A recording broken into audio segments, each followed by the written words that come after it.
Good morning, grade 11. So the next part of the geometric optics that we want to take a look at is Snell's law. Now, Snell's law helps us to look at the ratio between the refractive indexes of the two different mediums that the light is passing through relative to the sine of the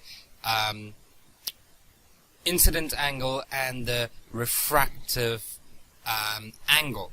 Now, Snell's law's definition is very simple. It's just simply, you write down the formula, which is n1 sine theta 1 is equal to n2 sine theta 2, and then we simply tell them what each one is. So n1 would be the refractive index of material 1, n2 refractive index of material 2, and then theta 1 is the angle of incidence, and that's the important one, and theta 2 is the angle of refraction.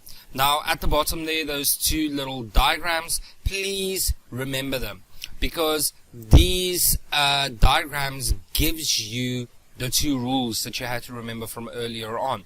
When a light ray, like we could see on the left hand diagram, when a light ray moves from a more dense to from a less dense to a more dense medium, the refracted ray will bend towards the normal. Whereas if it's moving from a more dense to a less dense medium, the refracted ray bends away from the normal. I will do a separate video just on the calculations with Snell's law. We are not going to focus that much on the calculation. When we do Snell's law calculations, it will be very, very, very simple calculations. The next thing we want to take a look at then is the critical angle. Now the critical angle is defined as the angle of incidence where the angle of refraction is 90 degrees. The light must travel from an optically more dense medium to an optically less dense medium. Now this is an incredibly important application of geometric optics. So what we find is that if we take a look at the diagram at the bottom, where we have a 0 degree incident and refractive angle, we find that the light just passes straight through. But because we're moving from a more dense medium, water, like you can see, it's got a refractive index of 1.33, to air, which has a refractive index of 1.00, we see that as we change the angle of incidence, as it moves from 20 to 30 to 40 degrees, we find that the angle of refraction starts getting bigger and bigger and bigger. Now the critical angle and the incident angle is the same thing. The critical angle is just a special name that we give the angle of incidence when that number happens there, where the refractive angle is 90 degrees. In other words, the refracted ray runs parallel to the surface between the two mediums. Okay? As soon as we move to an angle greater than the critical angle, and we have light moving from more dense to less dense medium, then we get total internal reflection. Now what is total internal reflection?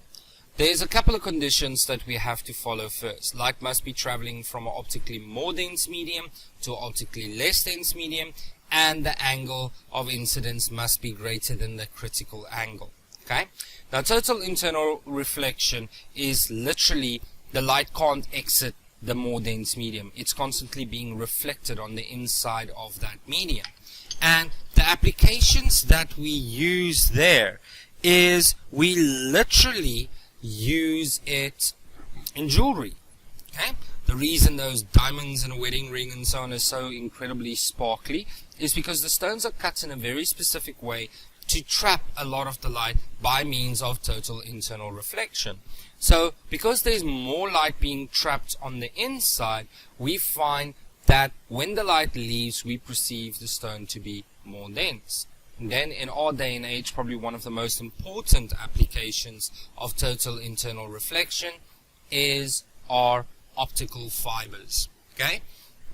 With optical fibers, we convert data into light pulses, and these light pulses are then sent down these optical fibers. These fibers that have a more dense solid core and a less dense outer core, and the light rays are then simply reflected on the inside of this on the inside of this core. Allows us to send data incredibly fast. Okay, so we've covered all the theory that we need to do for this chapter. So I'm going to stop there, and then I'm going to upload the other videos of the calculations of how to calculate refractive index and how to apply Snell's law, and also how to find the critical angle.